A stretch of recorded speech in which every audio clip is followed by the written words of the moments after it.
সাজদা দিবে।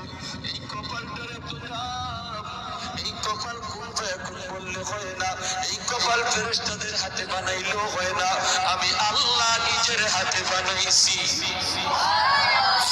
আল্লাহ পাক কই আমি আল্লাহ দেখি জমিনে কেমন অন্যায় হয়, অত্যাচার কেমন জুলুম হয়, জমিনে কেমন অন্যায় হয়, অত্যাচার হয়, কেমন জুলুম হয়, কেমন গুনাহ হয়, আমি আল্লাহ দেখতেছি।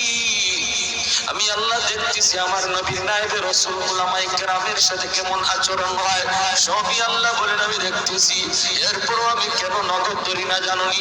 চার শ্রেণীর কারণে। লাউলা মাশাইখুর রুক্কা ওয়াল শাবাবু খুশা ওয়াল আতফালু রুক্কা ওয়াল আনআমু রুক্কা।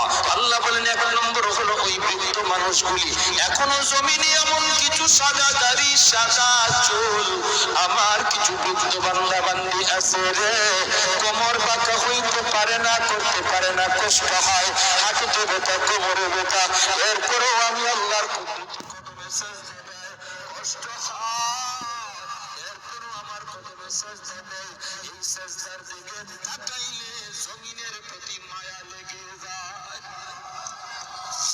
দুই নম্বরে আল্লাহ বলে ওয়াশশাবাবু খুশশা, কত যুবক অন্যায় কাজের দিকে দৌড়ায়, নাপাক প্রেম ভালোবাসার দিকে দৌড়ায়, জিনা ব্যভিচার মদ গাঞ্জার দিকে কত যুবক দৌড়ায়।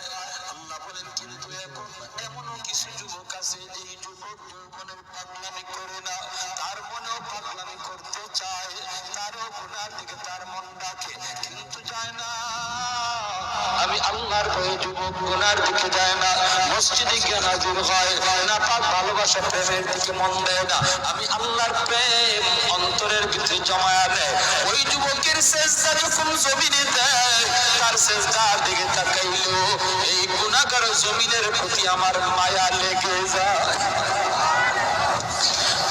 ওয়াল আতফালু রুদ্দা, আল্লাহ বলেন আরেকটা শ্রেণী হলো এই জমিনে কিছু শিশু বাচ্চা আছে যাদের কোনো গুনাহ নাই, ছোট ছোট বাচ্চাগুলি, এদের আমলনামা এখনো খোলা হয় নাই।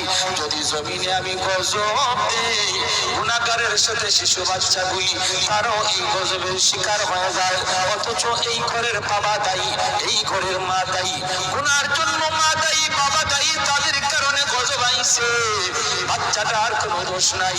গজবের কারণে বাবা যেমন গজবে পড়ে, মা যেমন পড়ে, বাচ্চাটাও গজবে পড়ে।